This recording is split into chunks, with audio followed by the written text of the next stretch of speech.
He was born from the womb of Anasuya, who prayed for an incarnation. He spoke on the subject of transcendence to Alarka, Ulada, and others. In brackets it has Yadu, Papaya, etc.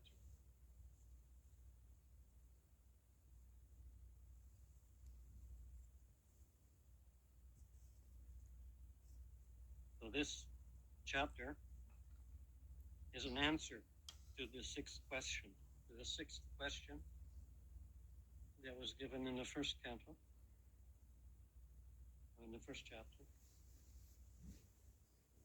They wanted to know about the different pastimes of the incarnations of the personality of Godhead. These 22, 24 different incarnations of Vishnu.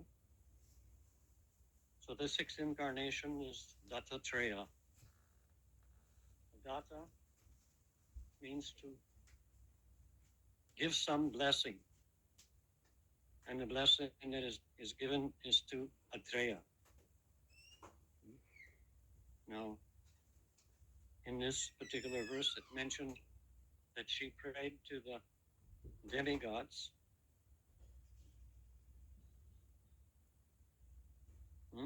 to Brahma, Vishnu, and Shiva. That's what I said, Brahma, to Lord Brahma. In the ninth canto, Atreya Rishi is referred to again, while he appears in some other places in between. But in the ninth canto, the story, a different story is told. It is said that from the tears of Rishi Atreya, by those tears he impregnated Anasuya, and together they received the benediction to have three sons. One son was called Soma, one was called Dattatreya, and the other one was called Virasa. And so these are partial incarnations of Lord Brahma, that's Soma. The partial incarnation of Lord Vishnu is Dattatreya, and the partial incarnation of the Lord Shiva is Durvasa.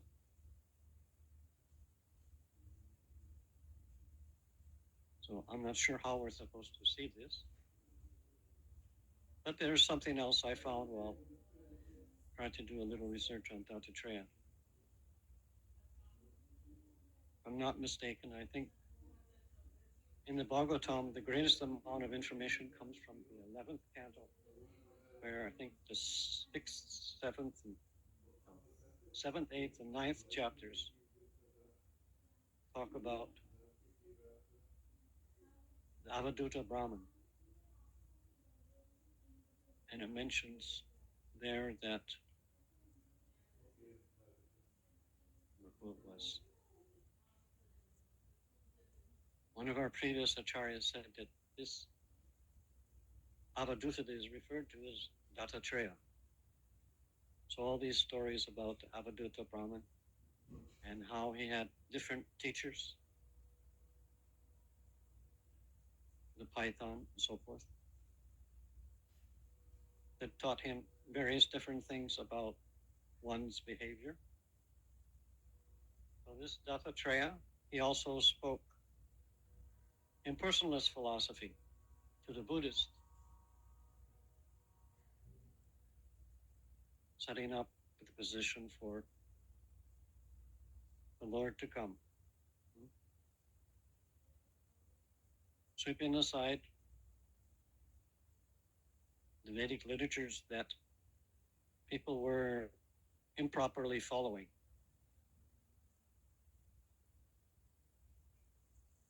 Lord Buddha came and made this correction, but only to the impersonalist level, leaving it free for later incarnations to bring the realization a little higher. So this person, Dattatreya, like I mentioned, Datta means to give blessing to this person, Atreya Rishi.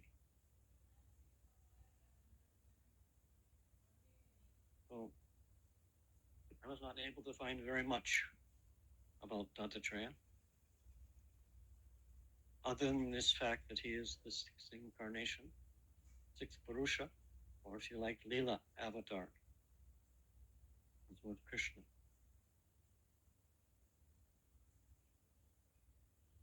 If we read the Vedic literatures, we find many references to things that are well beyond our range of understanding. Ideas of mountains that are 88 miles high, of how someone can impregnate another by tears or by sight.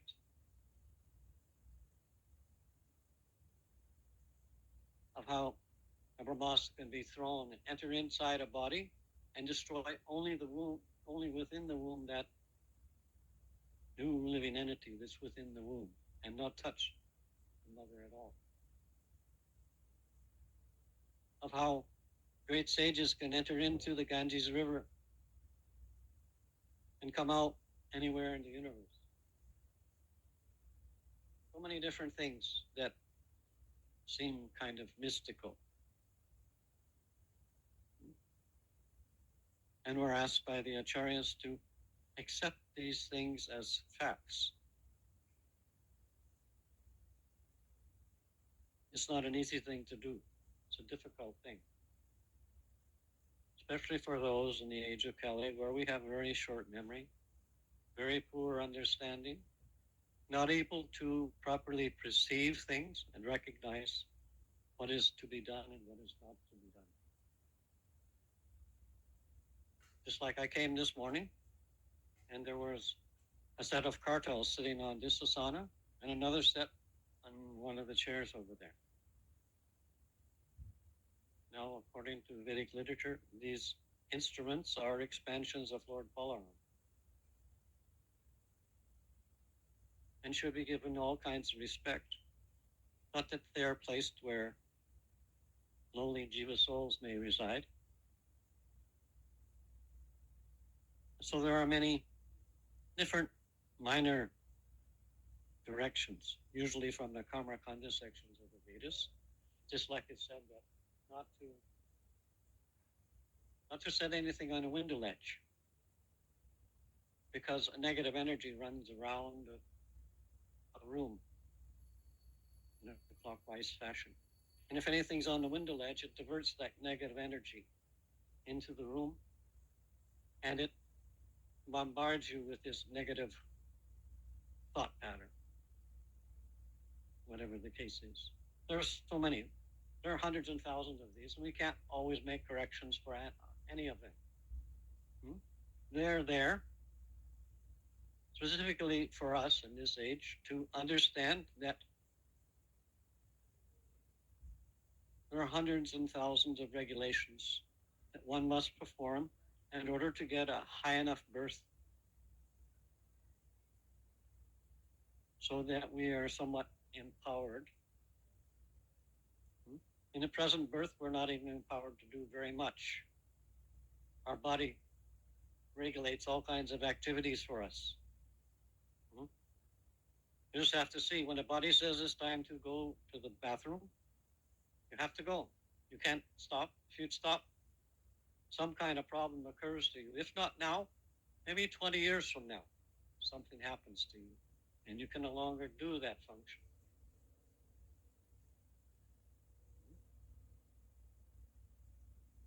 So many directions. Just like in one place it says, one should sit with back erect.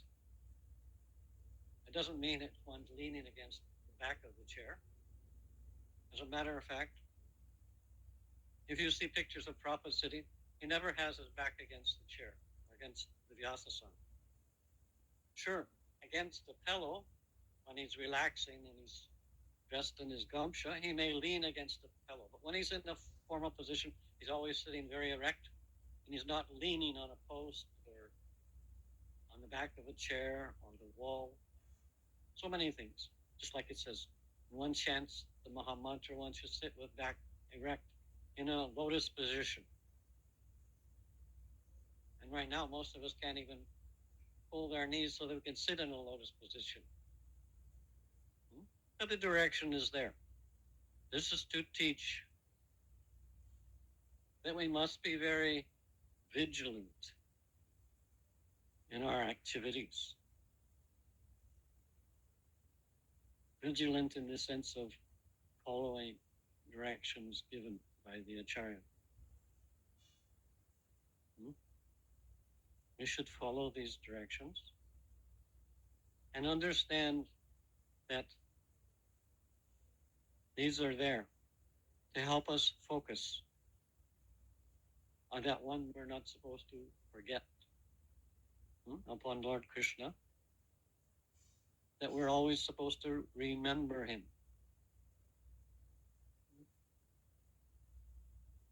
So all these different little tiny things come together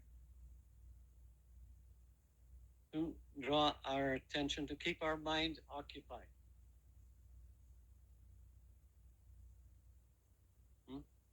It's like, I can remember when my mother first came to the temple. She only came to the temple once. She walked in, she looked at the altar. At the altar, she saw a large table with vases on it, and that's all she saw. Didn't see the deity standing there. She just saw the vases.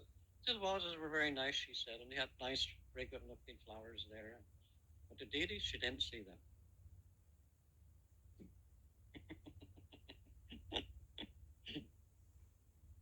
This is probably because she's a big meat eater. And so that vision was not given to her to see. She was pleased by what she saw, but that's as far as it went.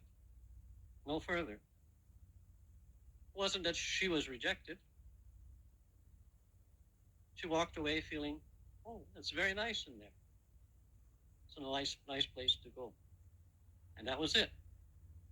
Not that there was any hope of any kind of spiritual path or anything like that. Now, other people come, and they sit. I've seen one gentleman come. He comes, he offers his respect to the deities, and then he goes and sits in front of Prabhupada and chants. I don't know what he's chanting. I don't think it's the Maha Mantra. But he's sitting there chanting something. He's, I think, Japanese. So he's sitting there and he's chanting something. And he sits there and with his back straight, like I mentioned before. So he's sitting there with his back straight and controlling his breath and chanting this mantra for quite some time, at least maybe 45 minutes or an hour.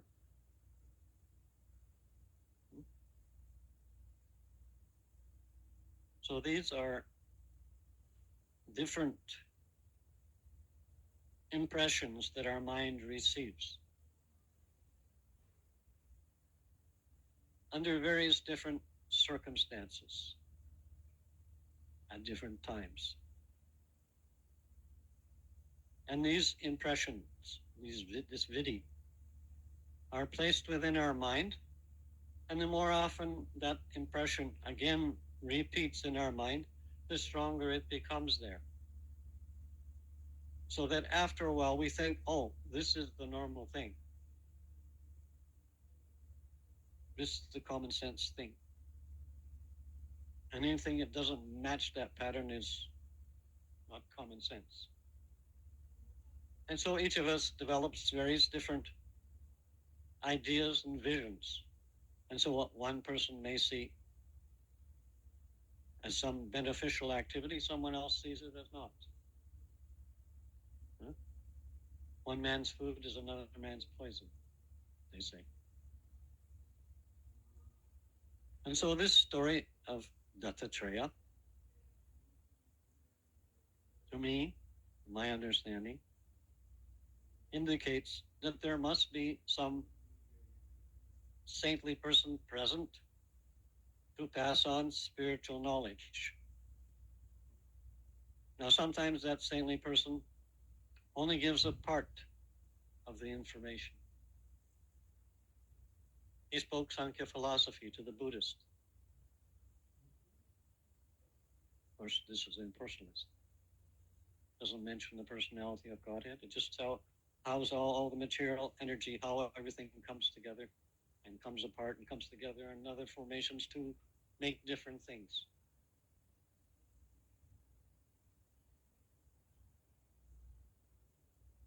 That same ideology passes on through the Jains.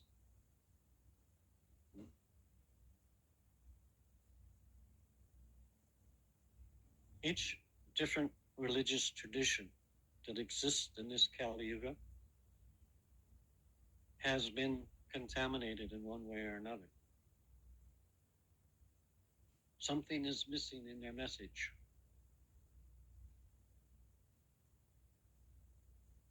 Now we can try to understand these activities with our limited senses, but it's not going to be really possible. Rather, it is better and more important, it's better to engage in bhakti, in rendering service to the Guru and Krishna, and do it to our best of our understanding, and to do it without any kind of expectation of gain, whether that's in glorification or some kind of physical remuneration. Ahaitikiya pratiyata. And to do this regularly.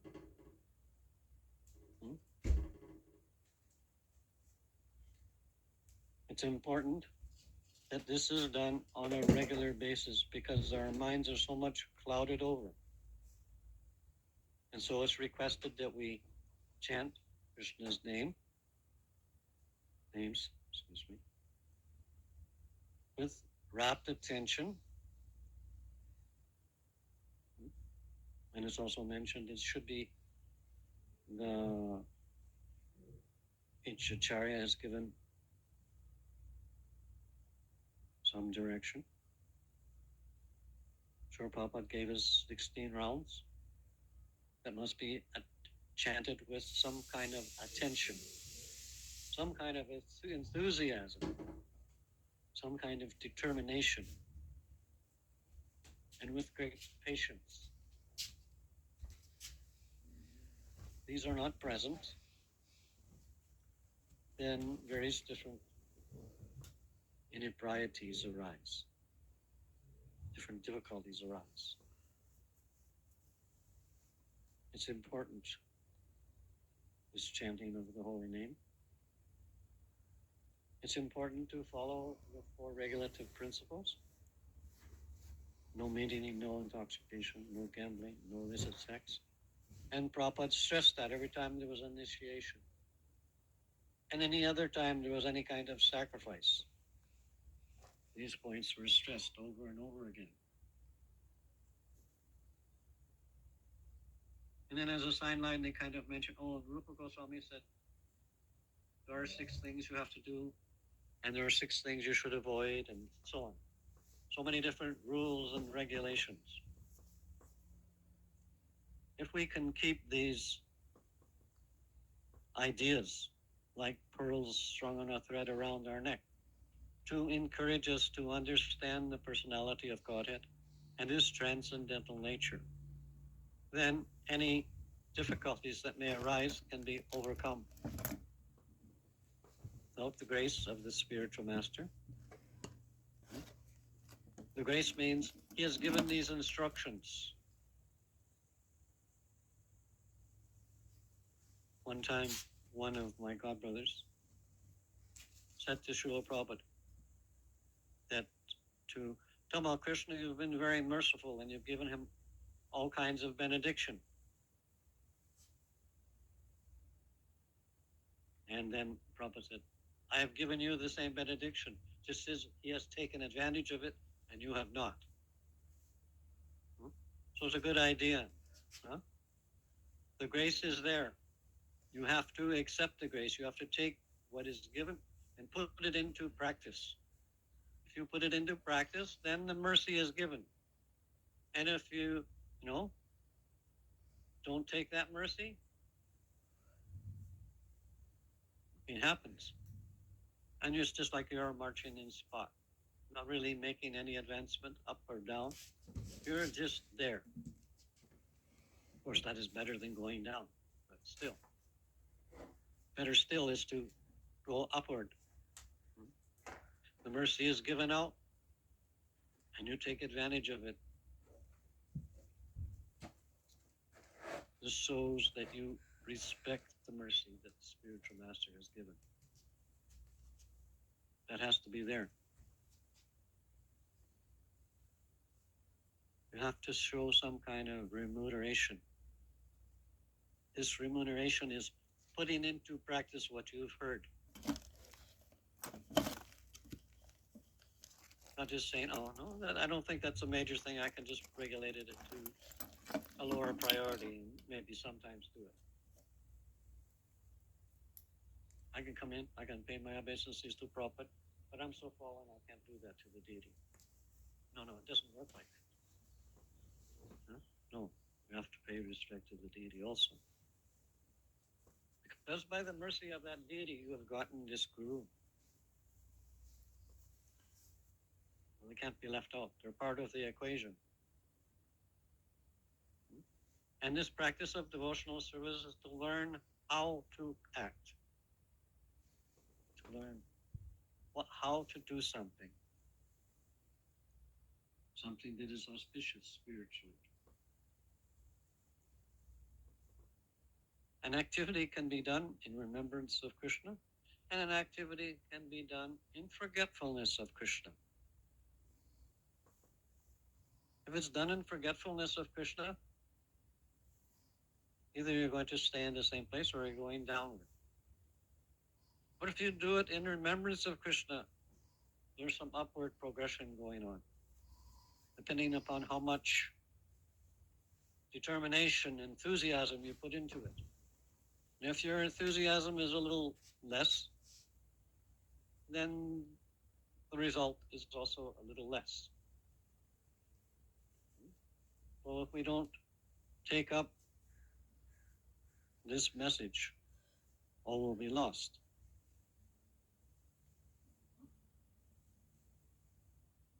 So this Dattatreya, this blessing given to Brahma Vishnu, given by Brahma Vishnu and Shiva to Anasuya, was this son Atreya to be born, Dattatreya.